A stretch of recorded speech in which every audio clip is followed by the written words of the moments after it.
joining us today, Dr. White. How are you doing today?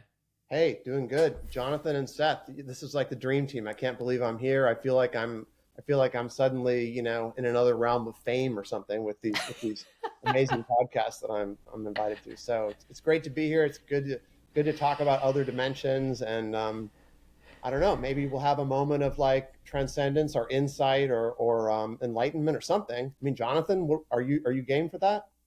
I'm already there. I'm the one Okay, bringing the transcendence. You're just going to get my frequencies and start resonating with me. beautiful. Okay. All right. That's great. Okay. I love it. Yeah, yeah.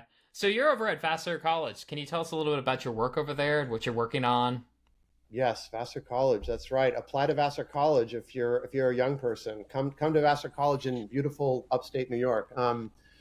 Yeah, no, I work on at Vassar. I work on like science, technology, media, and religion. So I'm sort of between the religion department and the science, technology, and society program. So I teach on those subjects and I write on those subjects. I recently did this book called Otherworld: Spirituality and the Search for Invisible Dimensions. Bum bum bum, which is pretty exciting. I think we're going to talk about it today.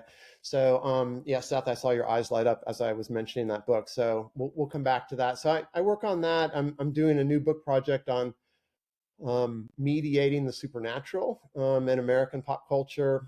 There's an awful lot of ghost hunting shows and other forms of media, other forms of supernatural that get mediated and remediated and online and in other spaces.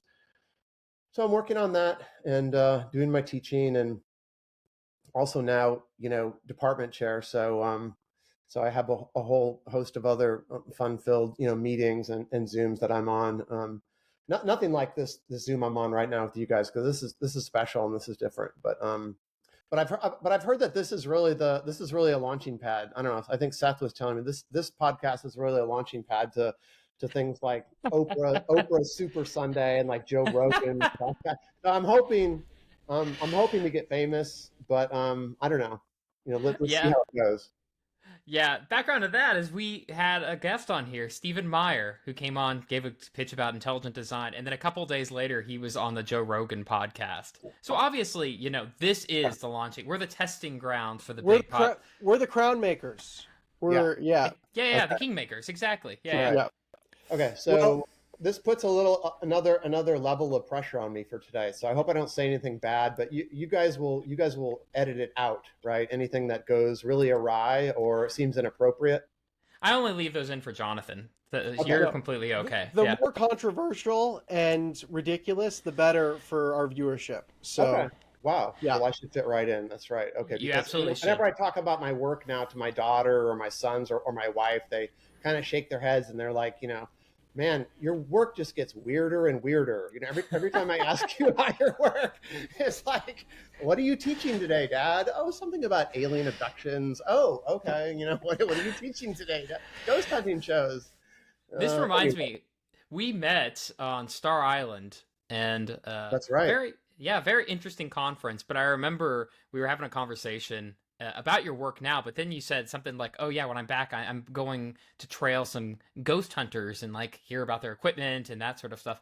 And I just thought to myself, why didn't I do this? Why didn't I like? I got into all the really abstract, boring stuff. I didn't realize if you got into like religious studies and theology, you could trail ghost hunters. This is the beginning of a movie pitch. Like, we met on an island and goes like this is great. I'll produce it. And one So night, an extra bright star appeared on Star Island, and it came closer. It got larger and larger, and it came down to the island. It And spoke to me, but not in a voice I could hear in my ears, but in my yes, head. Yes. exactly. Well, let's voice of the save that. heart. Let's save that story for your Patreon members. That could be like a members only aspect of this podcast. Yeah, Well, yeah, getting down to business because this is a very serious podcast. yeah. Uh, in your book, Other Worlds, Spirituality and the Search for Invisible Dimensions, what do you mean by other worlds or invisible dimensions? Because we've got all this talk about multiverses and other dimensions in popular culture. What do you mean by other worlds and invisible dimensions? Wow, Jonathan, that just got deep and serious really quickly there. But okay, this is right straight to the heart of the matter and the big question. So yeah, so other worlds is about the idea that there are other spatial dimensions to reality. So And that is a bit different from all of the different extra spaces that physicists and folks in pop culture talk about today, right? And they use words like the multiverse for that, right? Or parallel universes, or these kinds of things. And we can, or many worlds interpretation of quantum mechanics.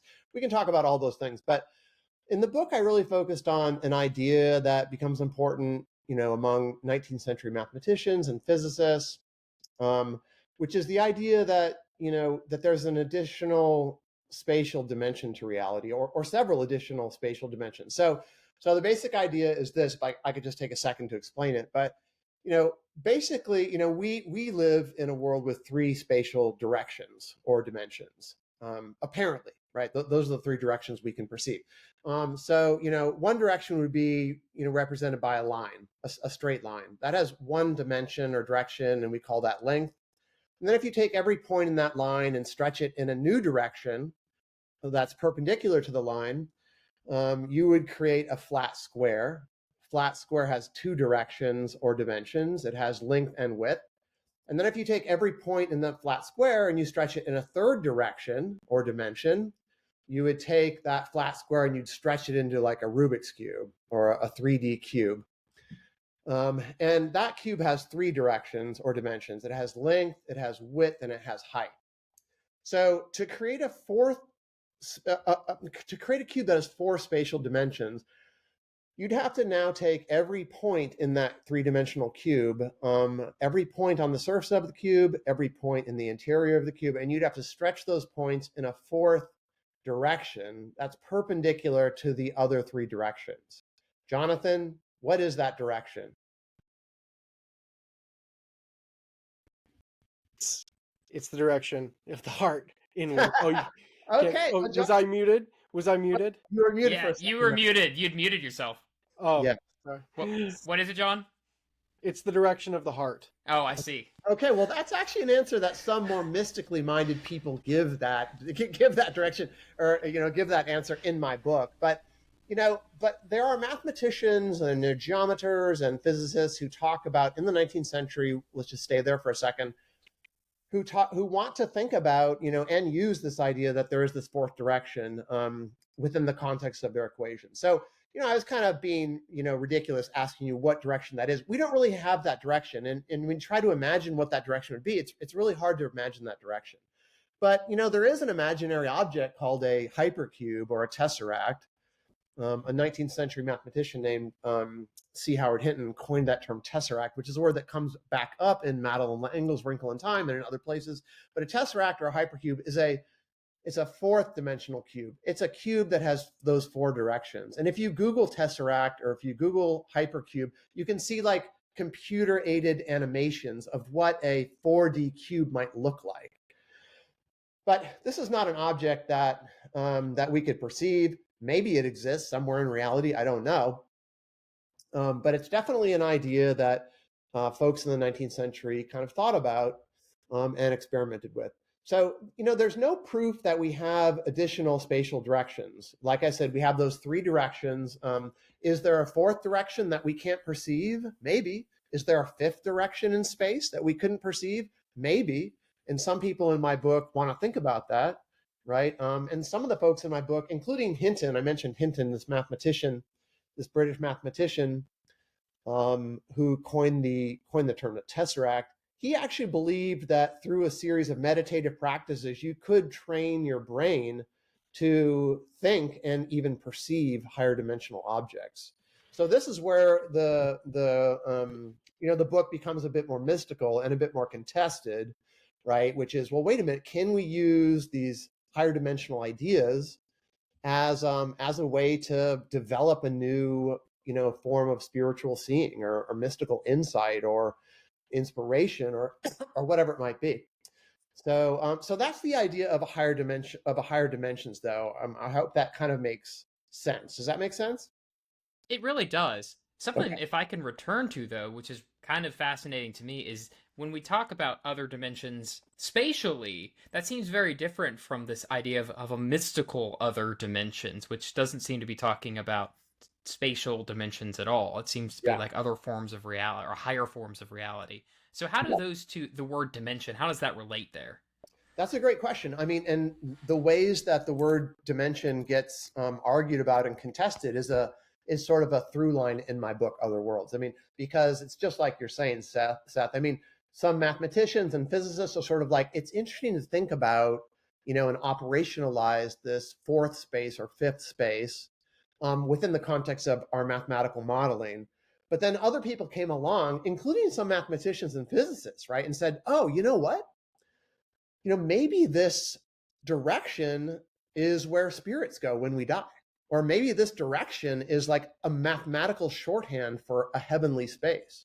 So it's pretty quickly mobilized by spiritually minded or religious people for as a kind of a new mathematical or more scientific way of thinking about what the supernatural is. But then you have some mathematicians and physicists who are like, no, we're not. That's not what we're talking about. We're talking about a hypothetical additional physical space in reality.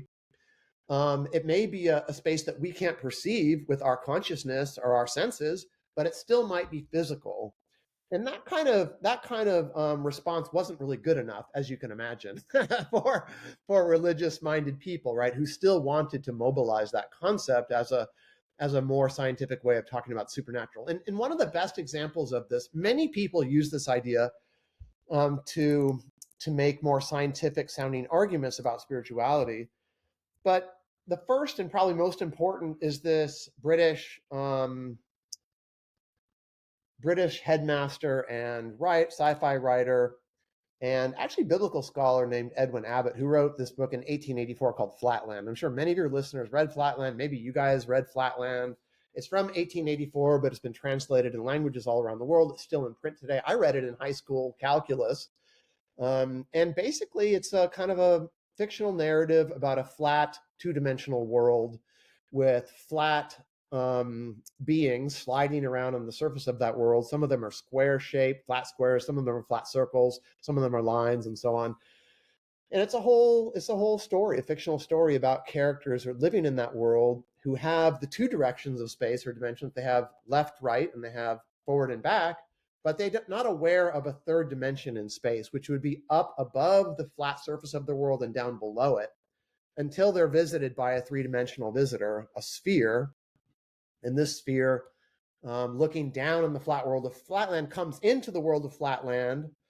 And let me ask you folks, like, what you think about this. But when a sphere, like a globe-shaped object, which has those three directions, comes down and inserts itself into the flat plane of Flatland, what does it look like to the Flatlanders when it comes into their world? Yeah, like just a circle. Well, Yeah. it looked like a line straight on, but then I guess they could go around it, couldn't they? Because they would see exactly. in one dimension, right? Exactly. They're actually seeing that. That's right. It's kind of a trick question. So if you live within the flat plane of that world, you're actually just seeing lines coming. You're just seeing lines, right? Because imagine you're living in the plane of that world. If you have a bird's eye view above that world, you could see that these are square shapes and circular shapes sliding around on that surface. But that's right. A sphere, if it were to come down from the up above direction into that flat world, it would look like a line to those folks there. But if we were to look down on that flat piece of paper, it would be a cross section of the globe. So it would be a circle, if we had that bird's eye view, if that makes sense. So anyway, this sphere comes into that world. The sphere says, you know what, you Flatlanders don't understand, but there's actually another direction or another dimension to reality. And they say, what? Where is it? I don't know. And then the sphere has to kind of pull one of the object or one of the beings, those flat beings, off of the surface of their world and up into higher space. And at that point, they look down on their flat world and they see it laid out for the first time because, they have now a bird's eye view on that flat world. And they're like, oh my gosh, this is amazing. There's actually three dimensions to reality. So it was Edwin Abbott who wrote this story, but he was actually writing it in order to get all of his readers to think in a new way about reality, right? And to think like, maybe we're like those Flatlanders. We live in a 3D space, but maybe there's another direction to space that we can't perceive. And he was kind of analogizing that whole thing to, Revelation, right? Right. This is like Revelation. This is like Jesus, who's a higher dimensional being, coming down into our lower dimensional world. a more geometrical way, if you will, of thinking about the incarnation, how you Hmm. get God into an incarnated form, right? Into Jesus, into a lower dimensional form. So I hear these types of examples used all the time, especially in New Age books, and I've Hmm. seen some Christians sort of use that language. Yeah, Is there, in some ways, sometimes it just feels like, well, I've had this experience of a higher dimension, and now I can try to articulate it in two-dimensional or three-dimensional words, but it transcends those things. And yeah, so it kind of ultimately feels like just saying mystery, but I've had I've had a phenomenological encounter of it, but logically, you won't be able to understand it, and it's just yeah, beyond yeah, articulation. And when Plato comes back down into the cave, no one's going to understand him. yeah, Or, but, and yet, when I think about dimensions, there's still a sense in which the like a third dimension can be articulated in two dimensions. There's like a touchstone, like an analogous thing, and yeah. yet it's also beyond it. Is there something still tethering higher dimensions to some sort of logic of our own world that makes it you can still talk about it, or is it just nope, it just spirals off entirely into mystery and you can't talk about it down here? How do you navigate that? Well, that's a great question. And I try to talk about the history of the ways that people try to navigate that and the ways that people try to talk about it theologically. I mentioned Abbott, who's talking about theologically, but there's many others, like C.S. Lewis and Madeleine Engel, who then also spin this out into new ways of talking about incarnation and the Trinity and other things that are difficult to talk about, right? The Trinity is a good example. Hard to talk about that, but C.S. Lewis uses the hypercube actually as a way to talk about the Trinity in a way that makes sense with the Trinity. I talk about that in a chapter of Other Worlds. There's a chapter on C.S. Lewis and Tolkien and other folks who mobilize the idea of higher dimensions to talk theologically. So yeah, there's different ways to do it. I think you're right, John, that a lot of people are doing this. I mean, this is sort of how I got started writing Other Worlds, because I heard so many people, whether they were Christian and theological or maybe in the New Age community or different spiritual but not religious communities, but a lot of people using this language of like, oh, I went to another dimension, or I had a near-death experience, and they describe it as another quote dimension. And I just started thinking, where does this word come from, right? How does it have such kind of like cultural power now? And so in some ways, the book is sort of a history of where those words kind of come from and how people use them. So, are there ways of talking about it? John, your question, like, how do we talk about an anchor, like our ways of speaking about higher dimensions? There are different ways that people try to grasp what higher dimensions might be and might look like I said earlier, if you Google hypercube, anyone listening to this podcast can Google hypercube and go to the Wikipedia page. And if you go to the Wikipedia page, you can see what a 4 cube, 5 cube, 6 cube, these are all higher dimensional objects. You can see the properties of them. So we know what the properties of these objects would be. And geometers, think about these objects. So there's ways of imagining what they are, and then geometers will also create computer generated rotating images of these objects, so we can kind of try to imagine what they might be like. I mean, I myself find it very difficult to look at these computer animations of hypercubes and like think about, oh, that's what it looks like. It's very hard to kind of it's very hard to imagine, right, and think about what it is. But certainly, people are invested in trying to think about what these things are. And as you said, a lot of religious people love thinking about these objects because they are, they're objects that exist somewhere slightly beyond the range of our senses. And that helps them analogize these kind of things to, things like the Holy Spirit, the supernatural, the Trinity, the resurrection. I remember Rob Bell, gave a very, you can Google Google Rob Bell in Flatland, and you can find the YouTube video where he's basically talking about revelation in terms of like a higher dimensional object coming into a lower dimensional world. So he's doing it as well. And I talk about a number of Christians in the book, right, who are using the idea of higher dimensions. The bigger and I think more interesting frame to me is, again, like, why have these scientific discourses been borrowed in so many different ways by spiritual and religious Americans? Why are they so powerful, and why have they been substituted in for maybe older categories like heaven and resurrection and those kinds of things. Do you think it gives it a sort of scientific legitimacy in a scientific world? Yeah, I do. I mean, I think that's a big part of it. I think that, science is kind of maybe since the late 19th century, which is the period I'm writing in, the last 125 years or whatever. Yeah, science is really the authoritative discourse, I think, in many ways. Although with our postmodern moment now and post-truth moment, I mean, science has also been, been knocked down a peg in terms of its authoritative kind of qualities and the ways that people believe or don't believe in scientific discourses. But yeah, I think science is an authoritative discourse, and I think if anyone can incorporate it into their languages for talking about spirituality, they do so. I mean, like Deepak Chopra, right? Quantum healing and all this kind of stuff. I mean, there's ways that, especially the uncanny aspects or the fantastic aspects of modern physics and cosmology, a lot of those ideas are mobilized by religious and spiritual people to maybe, give credibility, right, to some of these concepts.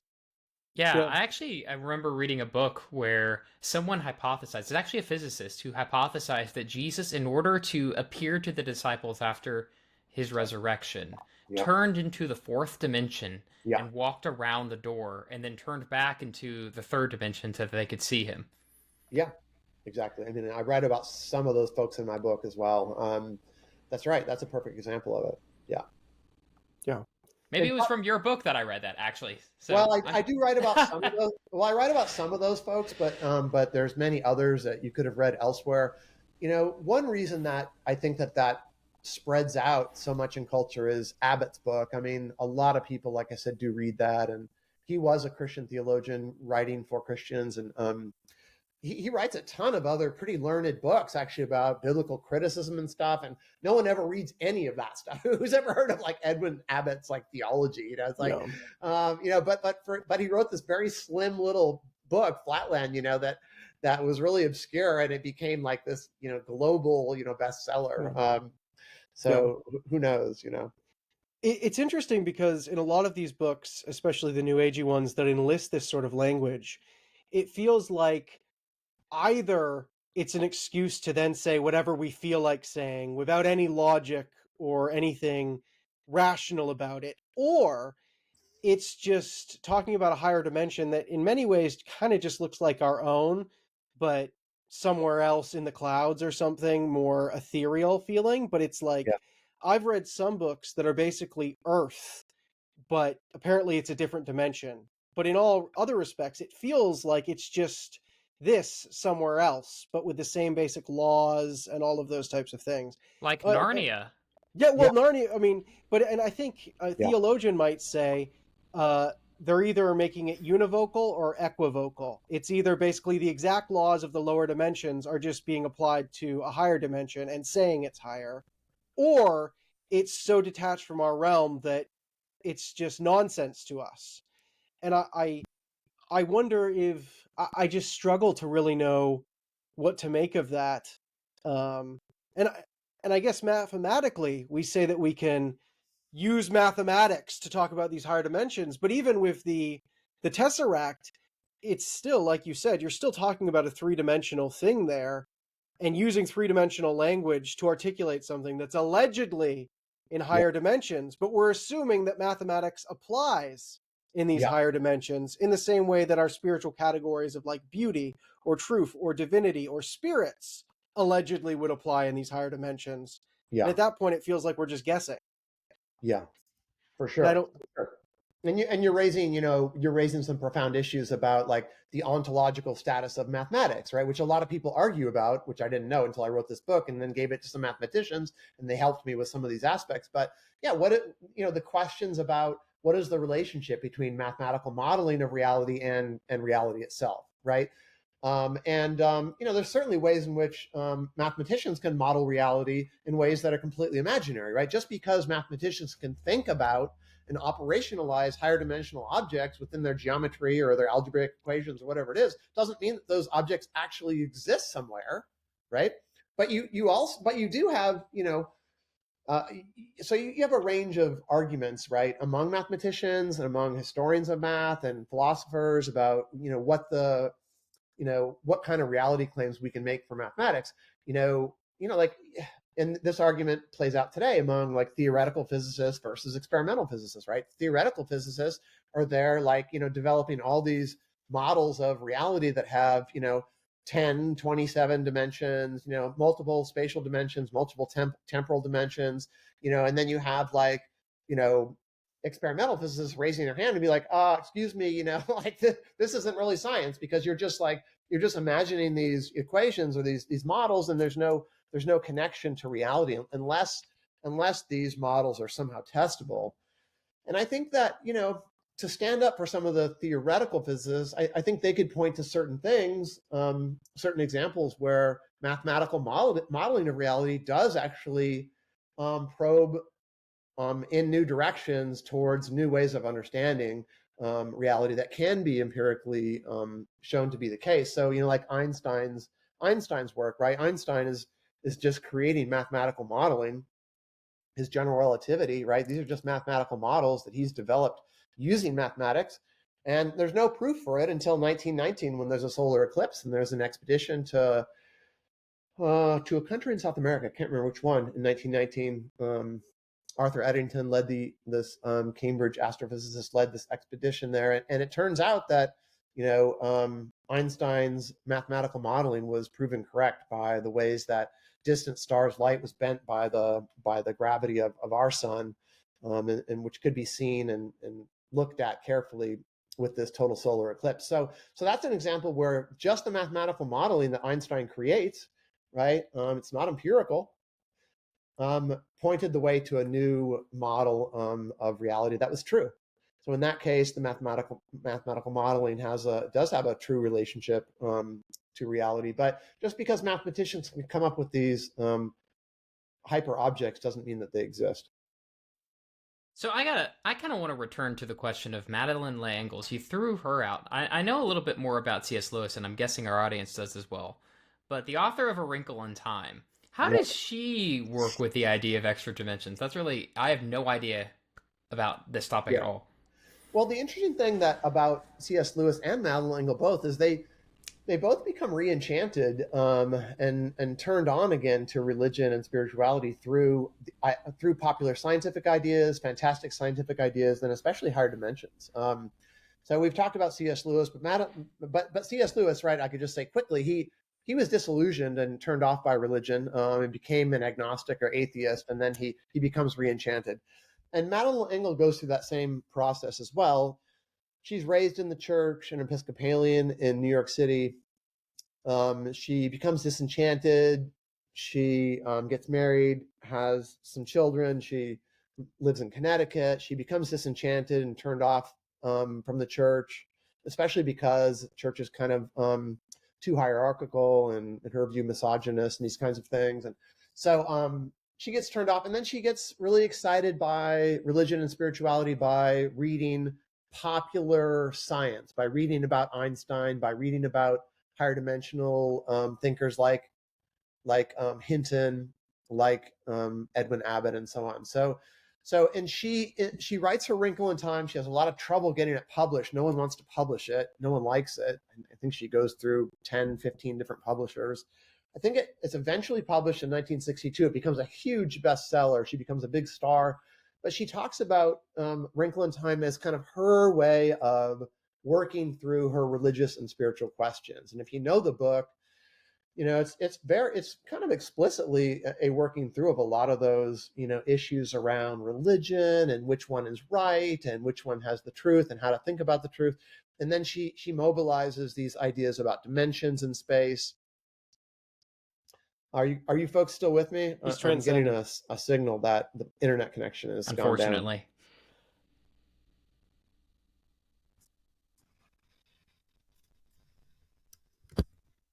Just hang around.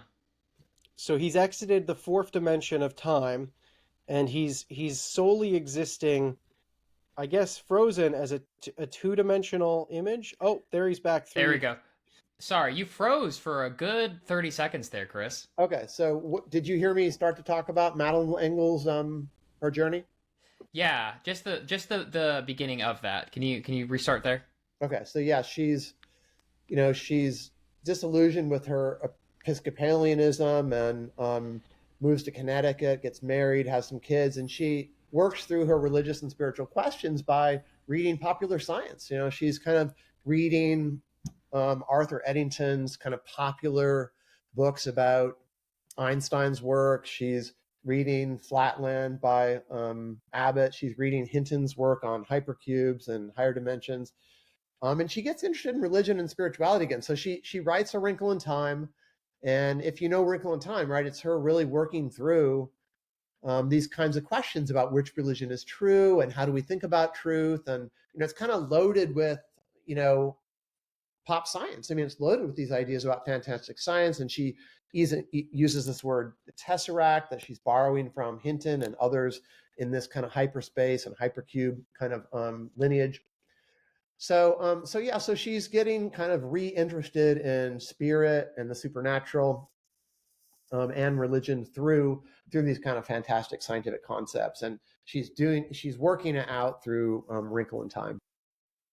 So I believe in the book as well. You also talk a little bit about how art was impacted by the ideas of higher dimensionality. Can you speak a little bit about that? Yeah, sure. I talk about a couple of people. I talk about this Jewish American painter named Max Weber from New York City. And I talk about a number of others as well, all kind of mobilizing the idea of higher dimensions to think about art in new ways. Like, are there ways that artists can depict reality beyond the canvas or above the canvas, right? Is there a way that artists can be visionaries in that kind of sense? And I think you do see that tradition maybe in the spiritual but not religious community in America over the last 100 years, or you know metaphysical religion in the last 100 years. So poets, artists, seers, you can think of Emerson actually as an example, but other romantics as well. Are these folks kind of folks who are our new prophets and seers, leading the way and helping us see into new parts of reality? So I think you see that tradition in these artists. I mean, Salvador Dali is another person I talk about in there. I think he's inherits that tradition. He also has his own Catholicism, right? Mediated through his kind of readings in pop science. And Salvador Dali is a really interesting case in thinking about hypercubes as a new way of helping people see into higher dimensions, because he does a famous painting, Corpus Hypercubus. You could Google that. I have a picture of it in my book, but that's a wonderful, beautiful, kind of amazing depiction of the crucifix. So it's Christ suspended on a 4D hypercube that's been spread out into 3 dimensions. So and Salvador Dali gets into this directly. He gets really interested in this kind of literature on higher dimensions, and he contacts this Brown University geometer named Thomas Bancroft, who's probably the best known geometer of higher dimensions today. He retired a few years ago from Brown, so he's emeritus as Brown in the geometry department. But he consulted for Star Wars and films and sci-fi films that try to use these ideas. And Salvador Dali contacted Brown and Bancroft at Brown, and Bancroft and Dali became friends, and Bancroft taught Dali about these higher dimensional objects, and then Dali painted this painting Corpus Hypercubus that you can find online and look at it. But it's a wonderful example of this kind of reimagining the crucifixion and reimagining key Christian theological ideas in a more geometric or mathematical or scientific key, I guess you could say. Certainly Dali was interested in that. If you look at the object, I can explain the crucifixion object just quickly and say that, you can think of like a cardboard box. And a cardboard box might be a good example of just a regular cube, right? And that cardboard box, if any of you have ever played with a cardboard box, there's a way that you can take that 3-dimensional cardboard box and you can cut it down. Maybe you did this as a kid, right? You can cut it down and flatten it into like a flat 2-dimensional object. What does that object look like? Well, it looks like a cross, actually. Oh, it does. Yeah. Oh, yeah. When you cut it down, I see what you're Yeah. saying. Yeah, Well, yeah. Oh, yeah. you could cut it down and make it flat, and it would look like a cross. And that cross would have basically all of the flat square boundaries of the cube. When you have a cube, right, it has 6 flat square boundaries. Hmm. Those are the boundary conditions of a cube. It has 6 flat squares that are the boundary condition. And when you cut a cardboard box down, those 6 flat boundary conditioned squares become those flat squares on the ground. And it looks like a cross. And that's what Salvador Dali did with a hypercube, because the boundaries, this is hard. Again, a hypercube is hard to imagine, but we know that the boundary condition of this geometric object is 8 three-dimensional cubes. That's the boundary of a hypercube. It's weird to think about that, right? How could the boundary of this object be 8 3D cubes? But that's what it is.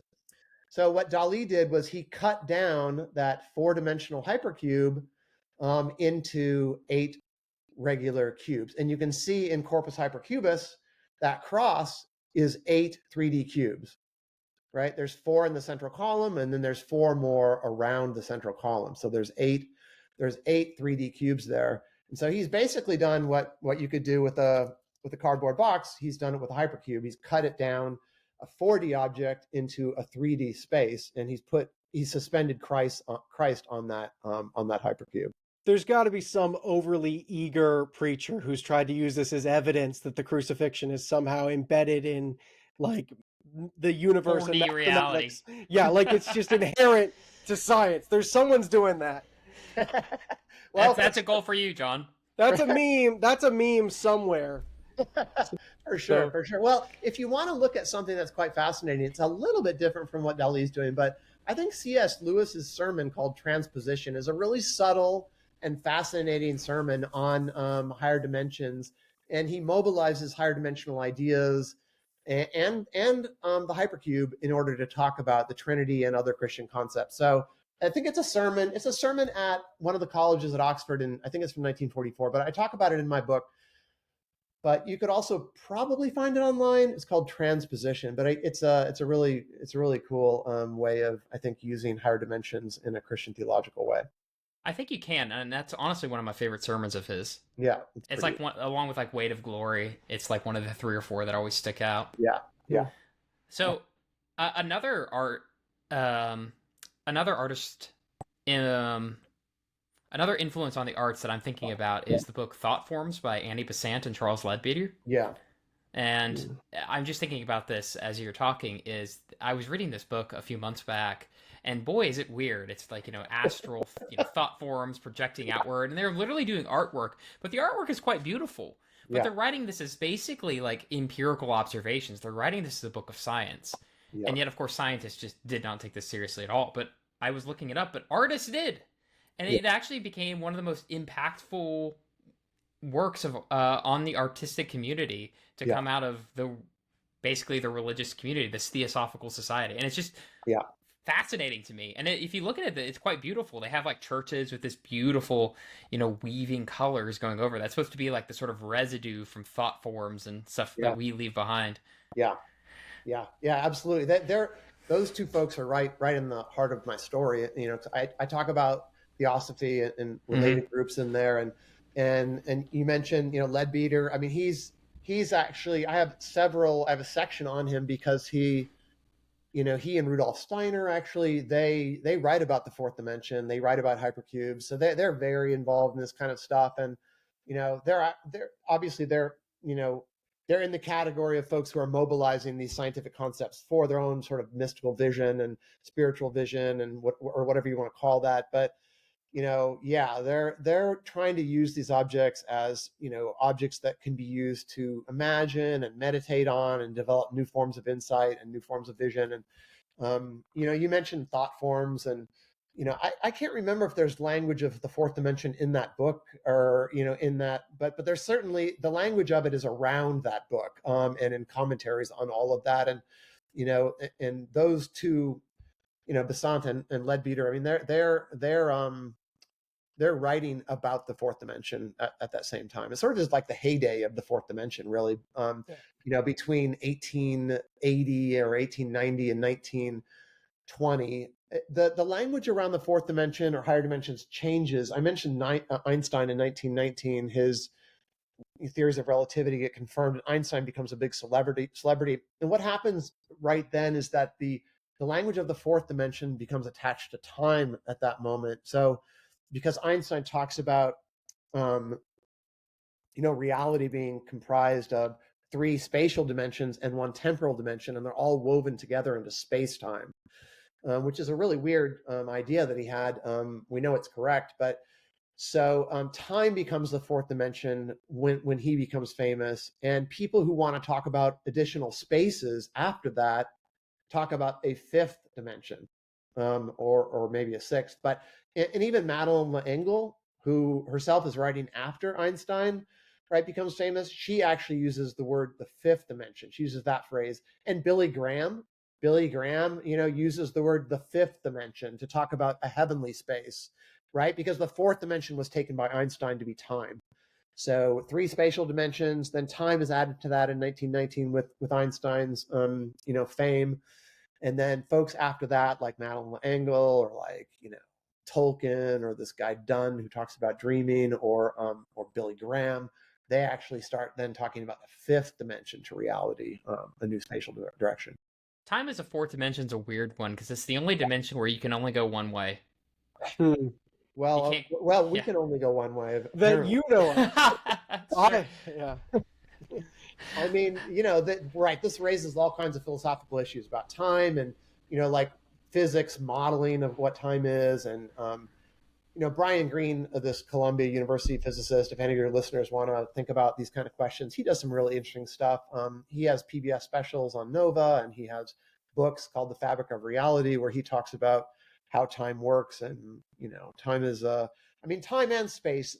Our scientific models of time and space, from physics and math, they do contradict our common sense notions of time and space at every turn. I mean, we have our common sense notions about what space is and how it works, and what time is and how it works. But I think that the modeling that's done by these physicists really, reveals a kind of a world that is a bit different from how we think it is. And we're limited. We're limited kind of creatures, right? We can't see and perceive everything. It doesn't make sense. We can only see and perceive certain things.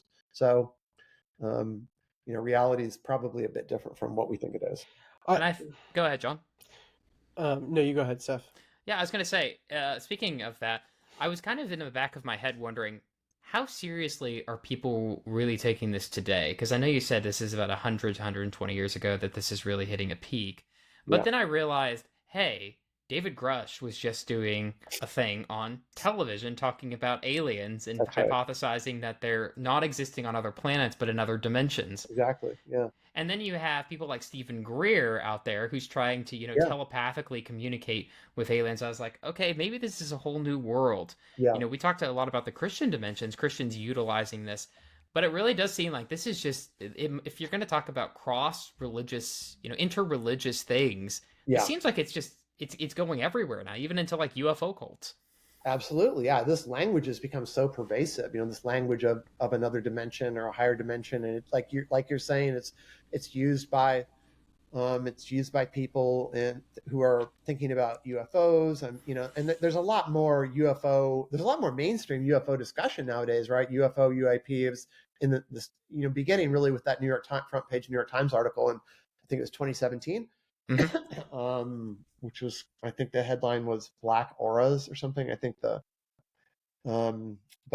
Leslie Kane's article in 2017. So New York Times, the American Senate, the American House of Representatives, right? There's a lot of people looking into these issues, American naval pilots, and but yeah, a lot of folks using, how do we think about this? Well, we use this language of dimensions and dimensionality, and it, like you're saying, it really does seem to be used by religious people, spiritual people, and even secular people talking about UFOs and other kinds of stuff that are hard to explain. Yeah, I think that's coming back to what I was trying to get at before, that once you're going to go beyond three dimensions, or fourth if we're going to add the temporal dimension, I'm not sure how we can stay tethered in any way to I think anything goes once you're past those four, because you're basically saying there's an other. There's something that goes beyond our finite categories in these dimensions. And Yeah. I don't know how to say there's anything that couldn't be in there. I mean, Yeah. maybe there could even be contradictions. Who knows? And I would have issues with that, but those would be issues that make sense to me within these 3/4 dimensions. Yeah. I don't know how to articulate that. So who gets to make the leap? If you want to use Kantian language, from the phenomena to the noumena, Yeah. is it the mathematician? Is it the physicist? Is it the artist? Is Yeah. it the drunk? Is it the guy who's high and that's taking him to another realm? Or the And theologian. Yeah. or the theologian? And Yeah. any attempts to Both equally incoherent. Yes. The drunk, the druggie, and the theologian. Exactly. And any attempt to adjudicate which of one of those gets to make the leap, again, would be using categories from 3/4 dimensions Yeah. to try to go beyond itself. And so, Yeah. really, in some ways, it feels like mathematicians are stumbling upon what theologians at the top of the mountain have been saying all along. This divide between us down here, this chasm to what is, and the finitude that restricts us in our ability to jump that chasm and say what really is. It's super tricky. Yeah. I mean, who gets to decide, what's in that space or whether that space exists? I don't know, John. I mean, my book in a way is a set of arguments about whether the space exists and what might be there. And certainly secular mathematicians and scientists will definitely be saying things to more mystically minded people like, hey, we're just talking about, a variable in my linear algebraic equations. I'm not talking about a new heaven. I'm not talking about like a space where spirits go, So there's definitely people who try to hold the line, hold a more secular line. But like you say, it is pretty wide open. Now, let me say something though about, we've raised this issue a couple times in thinking about like, well, what is the relationship between like mathematical models and reality? And, is there proof of higher dimensional spaces, or, we can't imagine them, but maybe they're there. So let me say one quick word about, the reality of dimensions that might be higher than our 3 spatial dimensions. So I would say, first of all, there's no proof that there are any spaces or dimension above the ones we can perceive. There's no proof that there are any of these higher spaces at all. So, at one point there was hope that with the Large Hadron Collider, when it came online and it was cranked up to different speeds, that that they would be able to find some proof by smashing these subatomic particles together, these really high speeds close to the speed of light, and there might be some scattering of the debris, and that some of the debris might scatter and disappear, and there might be a way that they could find, or confirm the existence of higher dimensional spaces. As far as I know, that's not happened. So that was one possibility for maybe empirical evidence that some of these spaces exist. So having said that, though, let me say one additional thing, which is that there's a lot of theoretical physicists and cosmologists and mathematicians who use higher dimensional spaces and other temporal dimensions within the context of their mathematics. So why do they do that today? They do that for a really important reason, and I want to just point to it because I think it is really important, and it's really kind of amazing when you think about it. And I mentioned this at the beginning of the book, but basically there's a problem in physics that has not been resolved, and it's a pretty big problem, and that is that we have a set of laws and mathematical modeling that we know works and we know is correct, that governs the behavior of all the very small things in the subatomic quantum world, and that's quantum mechanics. We know quantum mechanics is right. I mean, it's been proven many times over, and it's a source of all of our modern technologies. And we have another set of laws that we know is correct that governs the behavior of very large things in the world. And yet those two mathematical models do not fit together. And that doesn't make sense. Why would we have two sets of natural laws for one world, right? Why would we have two sets of basically incompatible mathematical models for reality? Shouldn't there be one set of natural laws and shouldn't there be one mathematics that governs how the world works? So that's a problem. And the reason that string theorists and people working out like M theory, brain theory, all of these theories, the reasons that they are incorporating higher dimensional spaces and even additional temporal dimensions is because you need more room in your mathematical modeling in order to harmonize and bring together these two sets of laws that we know work and we know they're right. You need additional spatial dimensions. You need many of them, actually, to bring these two sets of laws and models together into one thing. So, you ask a string theorist, or you complain to a string theorist and you say, why are you, incorporating 26 spatial dimensions into these mathematical modelings of reality? And they will say things like, well, look, there's no other way to make a model of reality that's going to work. There's no other way to harmonize and bring together quantum mechanics and general relativity into one set of equations. Shouldn't the natural world have one set of equations, not two? Doesn't make any sense. So their claim is that this is the only way we're going to get a theory of everything, or a theory and a set of mathematical models that will make sense of everything. You have to build more space and more dimensions into these mathematical models. And I can see a spiritual and religious person saying, hey, you need also a spiritual dimension and these other things to also incorporate this element of the human life in, right? Allow this leap of faith here, and then we can articulate a very coherent system once you allow those assumptions. The model works. The model works, right? I mean, that's the move we've always been making theologically and philosophically. If you grant this one jump from finite language to one step above, maybe we can't make that justification, but once you do, we can articulate that very coherently. Yeah. And I mean, isn't that in many ways what string theory ultimately appeals to, is a form of, this is coherent. Because there's no science to actually back up string theory. It's nice. It works, Well, it's in a way, I think you might say it's kind of like, Einstein's general relativity, right? I mean, it was a beautiful, set of equations that he worked out based just on sort of him thinking and the logic of the mathematics. And it proved to be correct. I mean, right? It was a way of finding the truth about the natural world. And I think string theorists would say the same thing. They would say, look, we have a real problem in physics, right? We have a real puzzle. It should not be the case that there are two sets of incompatible laws that govern reality. There really should be one, right? And so we are doing what Einstein did, which is we are developing these mathematical modeling in order to point our way towards a better understanding of how the world actually is. And to do that, we need these additional spaces. Right. Yeah.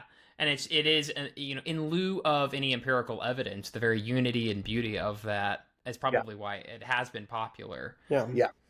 But at the same time, I mean, what Einstein does is still grounded in something very basic. It's still taking our experience of time and bringing it together with our experience of the other spatial dimensions. And it's grounded in its own right, in some sort of basic experience. But when you're trying to make mathematics of higher dimensions and you're just going to say, well, let's add an expansion to the cube, it feels like that's not grounding it in another dimension that we really have experience of. That's just taking the three dimensions we currently have and using them to articulate a theoretical other dimension, but not one that's tethered in any way to my experience of reality in the way that, say, what Einstein did with space and time is tethered.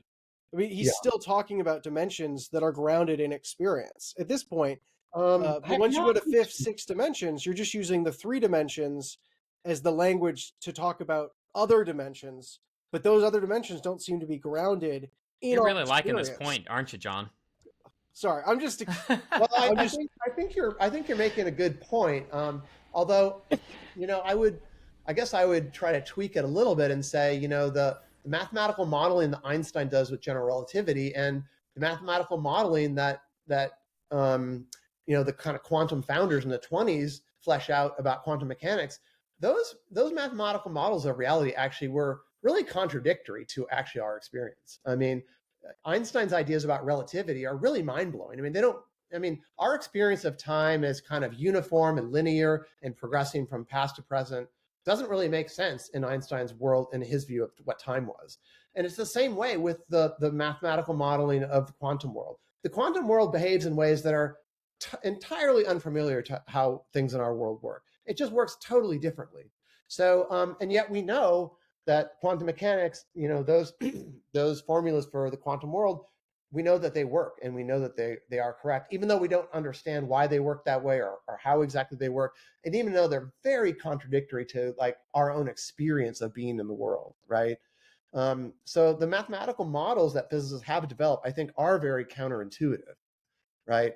For sure. I mean, Einstein said things like, time slows down or speeds up depending on how fast you're going. What? Or like, if time slows down depending on, if let's say that, you and I have a synchronized clocks, right? And they're on the same exact time, and I stay on Earth, and Jonathan, you go to, right next to Jupiter, and you hang out there for 6 months or whatever, that our clocks are going to be totally different. Your experience of time, Jonathan, when you're next to Jupiter is going to be, it's the same. It's going to feel the same to you. Your watch is going to look the same. However, if we had a way to compare your watch to my watch, 20 years just ticked away on Earth while you were there for 6 months. That's just an example. I don't have the numbers at my disposal, but that's actually how uncanny, Einstein's theories are. Time is different, right? If you saw Interstellar, you know this, right? Because in Interstellar, where do they go? Do they go to a planetary body that has tons of gravity?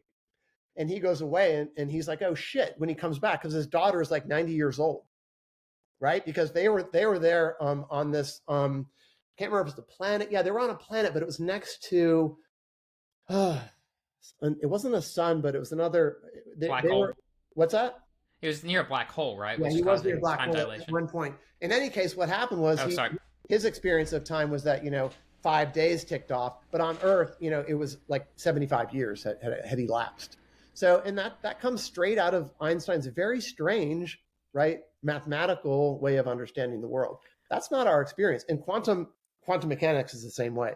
Very strange picture of reality in quantum mechanics. Yeah, it's kind of like writing a dissertation. It takes 75 years, but it was only actually 5 hours. Feels like it takes 75 years. Yeah. It felt like 75 years. But yeah, exactly. It's like being on Earth, and then you realize it's only been 5 hours. You're like, oh. Or like it felt like 75 years to write it, and then people spent five minutes reading it. So the time equation is not As I like to say, I'm about done with my dissertation. It's like I'm just so happy for the 5 people that read it, 3 that finish it, and 1 person that liked it, and that's my mom. So. Yeah, I'm tempted to push back, but then it's just going to get more nitpicky, and then I'm going to get into some Bergson, and then it's just going to be the type of conversation that none of our listeners want to hear.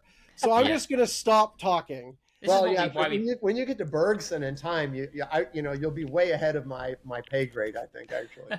So I do want to ask one last question, which is, so having dealt with all of these different ideas about higher dimensions, what is some of the crazier, more wacky, and I don't want to make fun of them, but more interesting, out there ideas that you've heard people have either experienced or postulated about these higher dimensions?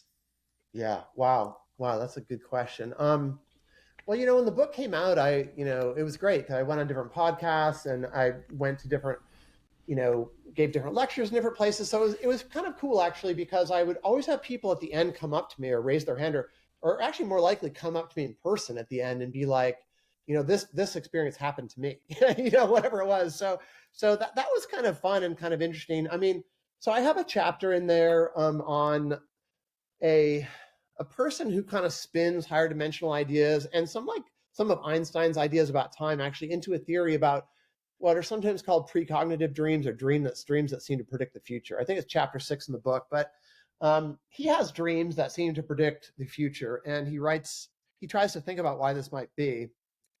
And I always have people come up to me after I give a talk on the book and say things like, I had this dream where, there was a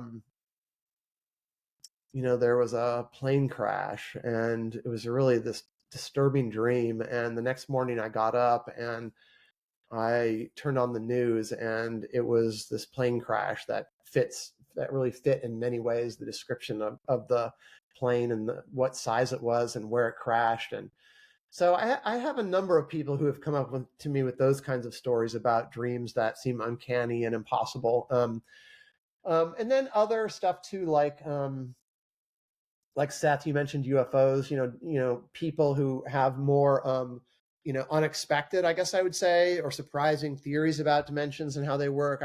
Definitely the people who are studying UFOs, and there's definitely like UFO fans, and there's like pop culture UFO communities, and now there's like an increasingly large like group of theologians, philosophers, anthropologists, scientists who are interested in UAP UFO stuff. Actually, there's a, not to mention politicians and others, but so yeah, there's a group of people now who are really interested in thinking about this stuff. And they really take it seriously. So there's those kind of folks that I hear from as well, and thinking about higher dimensional ideas. And then there's also people who send me emails or talk about other kinds of strange things that happen, like near-death experiences, near-death experiences, or near-death experiences that have maybe been experienced by a loved one who they sat with at the end of their life. And they have something strange that happens to them that felt like another dimension, or penetration from a being from another dimension, or whatever it might be. So, in a way, those experiences have been kind of cool for me, actually, to hear from people about their stories. Some of them, have struck me as pretty, hard to believe or inexplicable. But I'm generally pretty open-minded person. I'm not like not a real skeptic, I would say. There are definitely some professional skeptics out there who sort of have as their mandate, I think, trying to explain all of these things in a scientific, rational way. That's not really what I do. So I'm a bit more open to different kinds of things. And in my books and stuff too, I try to write that way, right? Well, here's different ways that people have talked about it and argued about it, rather than kind of coming down on one side or the other. Right. And is this because you've been visited by a higher dimensional being? Unfortunately, not yet. So no, I have not. I have no expertise in that realm of none of these fantastic things that have happened to me. But I definitely Other have than been, us, of course. well, other than this podcast. Absolutely. Yeah. We only release on the fifth dimension, so Yeah. yeah, That's of course. That's right. For Yeah, our absolutely. Patreon exclusive, Exactly. That's we right. interview a fifth dimensional being. Yeah. Yeah, we represent or attempt to represent in lower dimensions, but it's incomprehensible to finite minds. So Yeah. That's right. We would You need just some gotta. better. We would need some better hardware and software to really see John and Seth, in all of your Yeah. splendorous, auras and dimensions, I think. You gotta imagine like a flat land with a sphere that's going. Yeah, that's what you gotta I wouldn't imagine. mind being a tad flatter. Um, Jeez, John. well, you let me ask. Trying to after joking around for a while, trying to make a legitimate question and be serious again. So say that modern multiverse theories turned out to be correct.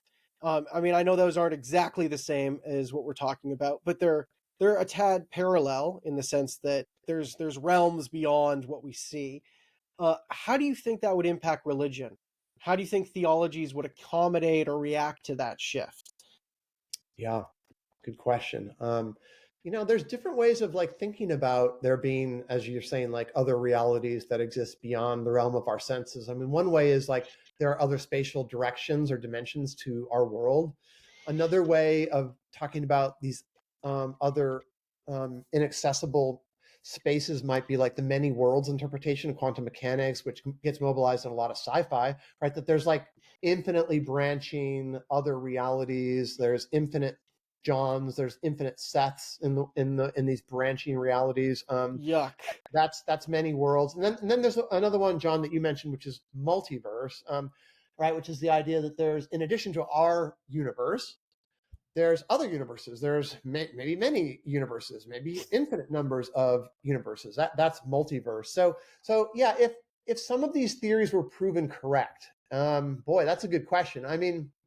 I think they would probably amplify something that I'm already seeing in the popular imagination, or that we're all seeing in the popular imagination. I think they would probably amplify a kind of a trend where, religious and spiritual people borrow these concepts in order to say things like, hey, like, look, science is showing that invisible realities are true, why not my religious reality? Why not heaven? Why not, another spiritual dimension to reality? I think it would probably amplify that kind of trend.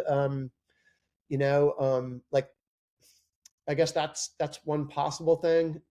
I don't see, like, in terms of like popular spirituality, whether it's like Christian or New Agey or spiritual but not religious or whatever it is, I don't see an end to the trend of those folks borrowing from these kind of scientific ideas. I feel like that's going to probably continue, even though you do have skeptics pushing back and saying like, oh, you're borrowing these ideas inappropriately. That's not what we mean when we're talking about quantum realities. That's not what we mean when we're talking about like entanglement, or right? Or that's not what we mean when we're talking about other dimensions. So I don't know. That's a tough question. What would happen if if these things were kind of confirmed? That would be my take. What about you two? Do you have any kind of intuition on what would happen? Hey, come on! If Marvel can do it, why can't your local pastor? There you go. Multiverse, come on. I tend to think that, I mean, there's guys like Jeff Zweerink who are already hypothesizing about this, about what happens if we do find many worlds. What would it do? Yeah. Sean Henson over at Oxford as well takes the many world interpretation of quantum, and he's works in the theology department. Yeah. So I think the ground is already being laid. So I mean, if you're going to put my feet to the fire and say, I think right now people would start to flip out to think that there's 50 different versions of Seth. Which one gets into heaven? None the of best them. One. They all go to hell. Yeah. There's an infinite version, so you need a big hell. You just a Seth hell. You know what I mean? I could see. My thoughts are, I can see both sides harnessing it in their own ways. I could see atheists, like everything, the same type of atheists who argue that heliocentrism displaced humans at the center of creation. I mean, a narrative I don't agree with, but I could see them making that case infinitely larger if, this created world isn't as significant. And I could even, if you see that a bit in, say, a movie like Everything Everywhere All at Once, which attempts to argue that there's an infinite number of these things, so you're not significant. Nothing you do matters, which right. I took as quite a nihilistic turn, personally. Well, they say that, John, but they also say, like, they also come down on the side of, like, what was it, kindness, right? I mean, there's a kind of a, do you remember that? There is a kind of there's a message there that it's not just nihilism. It's kindness and something else. What was it? Maybe acceptance of difference. I'm not sure what it was, but. Well, I think there's an attempt to do that. I'm wondering if it's a coherent attempt to hold both of those things together. Yeah. Because they really emphasize that nothing you do matters because there's an infinite number of yous. And I don't think that follows. But you're right. I think they attempted to make that comforting. And I've heard some people take it as comforting. Oh, now I can relax. I don't have to have anxiety about everything. I can be okay and at one with what happens because I don't. My false sense of significance made me anxious to make everything matter. Now I can rest. Well, you see that in a lot of Hollywood movies. What's the one with Chris Pratt where he's stuck in space and he wakes up early and stuck in space? The entire idea is like his entire life he's going to die before he even gets to his destination. And so that it deals with that topic. Passengers, yeah. The Fault in Our Stars does that as well. Really delves into this idea. Not necessarily with like multiverse or anything like that, but similar topics of if we're so tiny and insignificant, can we still find meaning and purpose? Yet at the same time, I see like religious people saying, yeah, there are an infinite number of universes. It's kind of like the bigness of space, and yet God still cares about you. Christ still died for you. Or, I can see that as a great sermon topic. I already see my local pastor writing that down now. Yeah, absolutely. I mean, I think it's, John, your point, and Seth, your point. I mean, it's kind of a fascinating set of points about, like, what are the implications of this? But you do see some of this in motion already, like with, like even just like an infinite cosmos, right? If you have like Neil deGrasse Tyson has a new book called The Cosmic View, I think it's called, actually, which, it has to do with, John, your point about our own sort of smallness, it has to do with that. And his point, and I think like Carl Sagan's point, actually, about our own smallness in the vastness of the cosmos, once we understand those scales of reality. Neil deGrasse Tyson's point and Carl Sagan's point is that, parochial loyalties are just that. like your God is too small. And so, you know what I mean? I think Sagan had that view, and I think Neil deGrasse Tyson kind of has that view. You're like kind of these small-minded nationalist loyalties, or specifically religious or dogmatic loyalties. I think they both use that kind of human smallness notion to be like, you know what? All of these loyalties are too small, too narrow-minded. Expand your mind into a quote kind of cosmic view. I'm not sure Neil deGrasse Tyson's way of thinking about it is really buttoned up and coherent in every way, just like everywhere is it everywhere. Anyway, just like that film, right? It may not be buttoning it all up into a coherent philosophical view, but I think that's the kind of way that they use it. Yeah, it's funny to me because it nearly seems like, the significance of a king isn't measured by how big he is next to his country.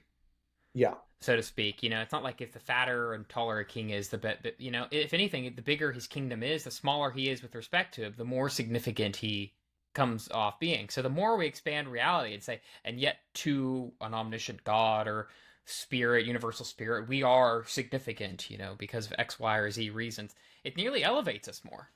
Yeah. You can nearly turn this around in a sense. Well, and this is me thinking out loud. Yeah.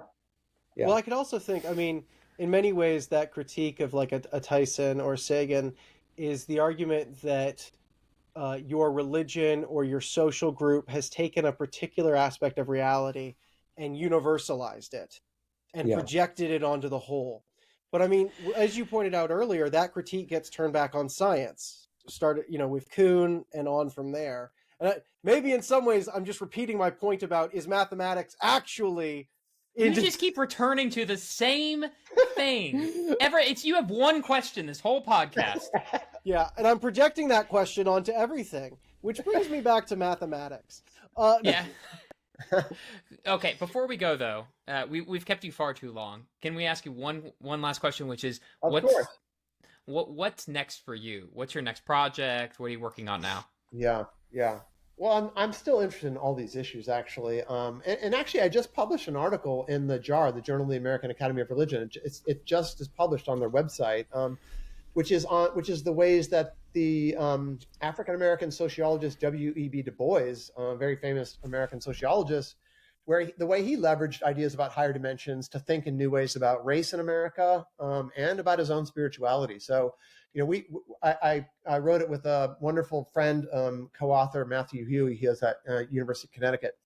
So you can look at the JARS, the Journal of the American Academy of Religion's website. So I'm still kind of like nursing along this interest in like fantastic science and religion, and these kinds of things. But the new book I'm working on is science, technology, and media technologies, and how that's kind of reshaping the ways that we think. In Other Worlds, that last chapter on TV, on like Twilight Zone and other like genre television, stuff. So I'm trying to go back to a bit of that and think about, the really, I think, profound ways that audiovisual technologies is reshaping our understanding and belief in the supernatural, and our ways of thinking about and interacting with supernatural things, from Christian theological concepts all the way through to spiritual but not religious folks, and even, since you mentioned it, Seth, even UFOs and UAPs, right? Because one interesting thing about UFOs and UAPs is it's getting remediated in all these different ways, right? These are apparently supernatural or superdimensional objects, quote unquote, caught on tape or caught on camera, and then my book project is trying to really think about that phenomena of these miraculous things that are caught on camera. That's right in line with everything we do on the podcast, so we'll have to have you back on. Yeah, I'd love to. Yeah, great. Yeah. Thanks again for listening to the Spiritually Incorrect podcast. If you like what you heard, don't forget to like and subscribe below, or to check us out on Spotify. And if you want to hear more from this week's episode or guest, our Patreon account has exclusive unaired content, often featuring up to an hour of additional footage and interviews for each episode.